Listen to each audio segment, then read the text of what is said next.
Hey everyone, welcome to another video of MLB The Show 19. Today is going to be a little different. There's not going to be any gameplay. Today I'm going to give you some basic tips on how to draft a good Battle Royale team. Now last year for BR, you pretty much wanted to draft guys who had the highest power, but now in this year's game, it seems to have shifted a little bit. The power guys aren't the definitive best for BR like they were before. They're still really good, but I wouldn't really base the picks solely off that this year since they've kind of readjusted the competitive balance, if you will. So this is just going to be some basic tips on who you want to draft and how you want to set your lineups and basic things that I go through in my head pretty much every single time I draft and use a Battle Royale team. So in the background right now, I just kind of have playing a Battle Royale draft that I did, my first one actually, and I'm just going to let that play, and then if there's, as I'm talking, if there's something specific I'm talking about, I will pause it on there or go back to where it was, but basically I'll show you what I'm talking about in these rounds, because a lot of the basic tips that I'm going to be talking about came up in this draft, and they pretty much come up in every draft that you do in Battle Royale. So the very first thing that I want to say is that last year you only got 2 diamonds and 2 golds, and this year they give you 3 of each, so 1 extra. And last year I would have said to pretty much use all 4 of those upper picks on hitters, maybe 1 gold reliever if there was no good hitter. But this year, with there being 6 of those upper guys, I wouldn't say you shouldn't pick a relief pitcher. Now, first things first, biggest thing that you need to know when drafting a Battle Royale team is in this first round especially, do not draft a starting pitcher. Starting pitchers in Battle Royale are the least used position by far. These are only 3-inning games, so what you want to do is draft pretty much the worst starting pitchers you possibly can, and then take them out after the first batter they face, because they have to face a batter, but you want to take them out after that. And since it's only 3 innings, you can rely on your bullpen. Another reason why you don't want to use your good picks, your diamonds and golds on starters, is you can only use 1 of them per game. So let's say you draft 2 diamond starters and a gold starter, and then your other 2 are bronzes. You could land on one of those 2 bronzes, and then you're out 2 diamonds and a gold. Like, those are 2 diamonds and a gold that you can't use. So you want to stay away from taking diamond or gold starting pitchers. I would even say don't take starting pitchers that are silver, and try and even stay away from higher overall bronze starting pitchers. So in this first round, you can see Chrissy Mathewson, the starting pitcher, is actually the highest overall. But you want to just keep that out of your mind instantly. You don't even want to think about him. You want to look at the other 3 guys because they're all hitters. Sometimes there'll be a relief pitcher that comes in here. And like I said, now that you have 3 diamond rounds, picking a relief pitcher wouldn't be the worst thing. But I would really only do that if the 2 hitters are kind of not as good. Like, maybe those are cards you're not personally good with, or maybe they just don't have attributes you like. So I would try and pick a hitter in your first round as much as you can. And if you have to take a reliever, then that's fine. But I would only do that in a situation where the hitters that come up aren't good for you. So this round for me, I was kind of looking for the most balanced player, and to me that was between Don Mattingly and Ed Matthews. I ended up going with Ed Matthews just because I like his hitting a little bit better. He's got more power, more all around, actually. And he's not too bad in the field, so you're not really giving up anything there. So I went with Eddie Matthews. Now, in this next round, it came up to be another diamond round, the second round. And it's kind of what I was talking about with the first round, where you get a starter and a reliever, so you get 2 pitchers and only 2 hitters to choose from.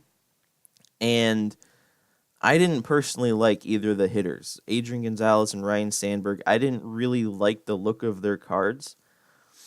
So what I did in this round is, well, first things first, I didn't even think about taking Kershaw as a starter.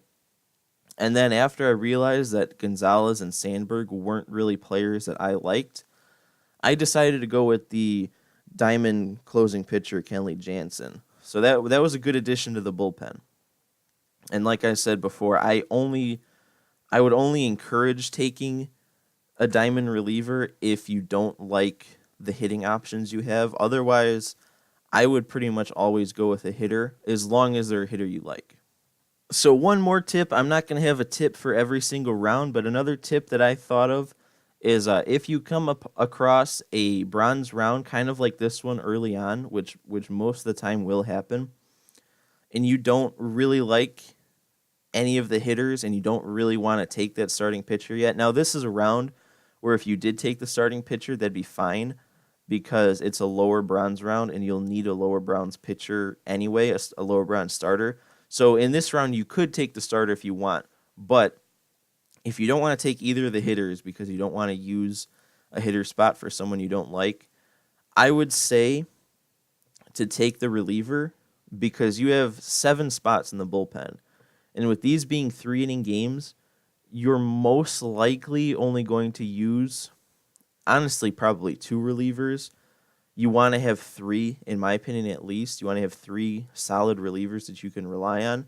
But 4 is pretty much the max that you need to feel comfortable. You don't really need much more than 4 good relievers. So that pretty much leaves 3 spots empty in the bullpen. In most cases, you're not going to use your entire bullpen. Their energy resets from game to game, so you don't have to worry about them losing energy. So you'll always be able to use the same relievers in every game. Now, here's our last diamond round. We got 3 diamond rounds in the first 4 picks. I don't know if that's how it's always going to happen. I don't know if they're going to try and give you your diamond rounds right off the bat or if this was kind of abnormal. But it looks to me as though the first round is still kind of going to be the best round. I would assume that as more higher overall cards get discovered and unlocked and released, that first round is going to be filled with more like 97, 98, 99s. And then you're probably going to have your other diamond rounds. Now, those can come, I'm thinking those can come whenever. So the one you saw before that I took Jansen, those were kind of lower diamonds, 87s, 88s. I'm assuming that's going to be kind of the standard. So you're going to have a really high diamond round. You're going to have a lower diamond round. And then it looks like, based on this, you're going to have kind of a middle diamond round. All these guys are right around a 90. Now, Don Mattingly, we did get in our first round, but I'm just thinking that's because there's not enough like top-tier diamonds in the game yet. So I'm thinking once there's more top-tier diamonds, the draft pool is gonna be a lot deeper, and you're going to see a lot more super high diamonds in the first round. And then this round where you're going to see middle diamonds, probably I'm assuming from like a 90 to a 94 range. So in my opinion, if you're going to take a diamond reliever like I did, you're probably going to want to take a diamond reliever out of that lower diamond round and save your 2 best diamond rounds for hitters because you need, this is a mode where scoring runs early and fast is going to help you exponentially. So if you can have 2 of your best players be hitters, that's going to help you in that right away. Now I'll hop back into talking here in the 14th round, and this draft kind of didn't quite go to plan. I had my my batting order filled out already before I even had a single gold round. I don't quite remember why. I just, as you can see, there's still 3 common rounds left, so I wasn't able to take starters in those yet, and I didn't want to take other starters, so I probably just ended up filling up my my order. So by the time these gold rounds came around, I was kind of stuck taking relievers if the gold round popped up. Now remember, the gold rounds can come up whenever.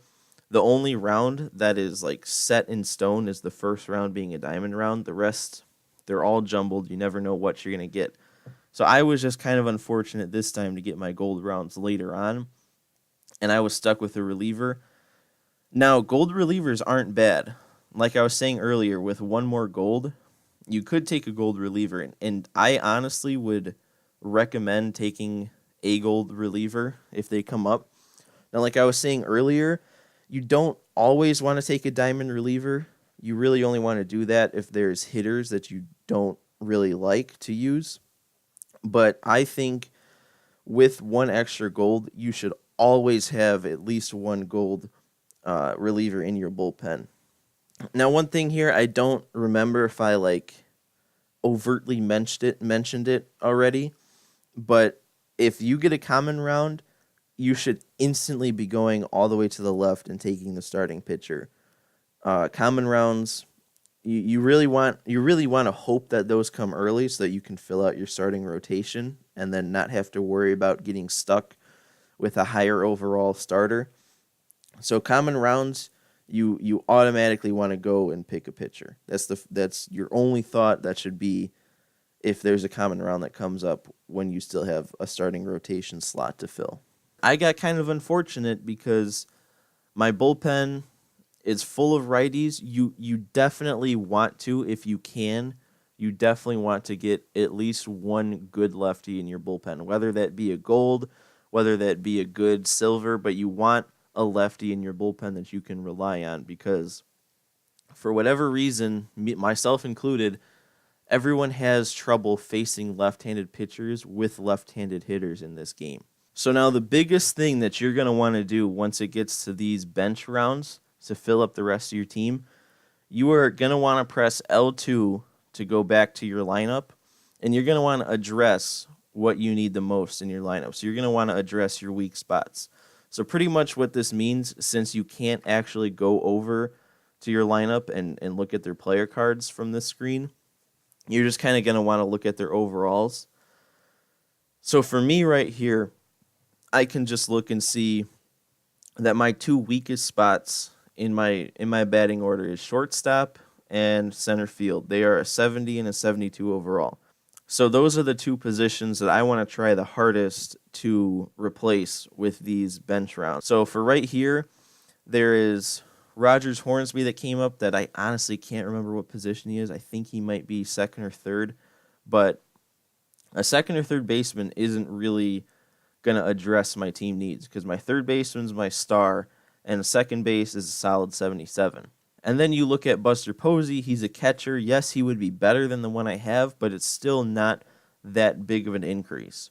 So for me, the only two options that I really think of at this point is Mitch Haniger and Austin Jackson. Both of them can play center field. Haniger has a secondary position of center, and Austin Jackson is a center fielder. So from that point, it's just based on who I like more. So you just want to look at their stat wheel up at the top, or you can press triangle and look at their full screen of attributes and decide who you want. But you're just going to want to narrow down in these bench rounds who's going to fill the holes you need the best. And now another thing, just a small little tip here. If you do still have a common round when you're filling out your bench or even a low bronze round, all I really look for is speed. Since a lot of these common guys can't hit anyway, some of them do have some pretty good speed. So if you have a common round at the end and you need to pick one of these guys and they can have like 75 plus speed, then they are still going to have some value to your team. Now, your team is drafted, so you want to set your lineup, and your first thought might be, oh, I want to put a guy with good contact and good speed at the start of the order to get on base. But no, that is not what you want to do. What you want to do with your first spot in the order is put your best overall hitter. So it'll probably be the person that you took in the first round. In my case, it was this 93 Eddie Matthews. You're going to want to put them in the first spot of your order because most other people are going to have a common or a low bronze starter pitching. So what you're going to want to do is have your best player go up against a really bad pitcher. And because this game is only 3 innings, every run you score is huge. So if you can maximize your chances of even hitting a home run or hitting a double, putting it in the gap, if you can maximize your chances of getting a super good productive hit from your first guy, that's what you want to do. So then pretty much the rest of your order is going to be pretty much like a normal batting order. The only thing that I'll say is you really want to front load it. You want your best guys at the top of the order so that if your order turns over and some people get a second at bat, you want your best guys to get a second at bat in the game. Now, the last tip I have, and this isn't setting lineups or drafting or anything, but the last tip I have is once you get into a game, the first thing you want to do before any pitch is thrown is pause the game and get guys warming up in the bullpen. You want to do this immediately so that they're as warm as possible by the time you take out your starter. So you only want your starting pitcher to pitch one at bat. That they have to pitch one at bat. You can't take them out before that, but all you want them doing is to pitch that one at bat. So after that one at bat, you want to take them out immediately, and you need to have guys warmed up in order to put them in. But anyway, that is going to do it for these tips on how to draft your Battle Royale team. Following these tips could get you a 12-win run. I know I've personally had a couple. I've had one 12-0 run back in MLB The Show 18, and I use these tips that I told you in every single Battle Royale run that I do. Every single draft, every single game, I use these exact same tips in every game. It gives me the best chance of winning. So I hope you guys enjoyed. I hope you find these tips useful, and I hope you are all successful in your Battle Royale runs. Now, if you want to follow me on Twitter or Instagram, you can do that. The links are both in the description. Make sure you hit like and subscribe if you enjoyed this video, and do that so that you can see more videos in the future about MLB The Show 19. But that is going to do it for me in this video. I hope you guys all have an amazing 12-0 run.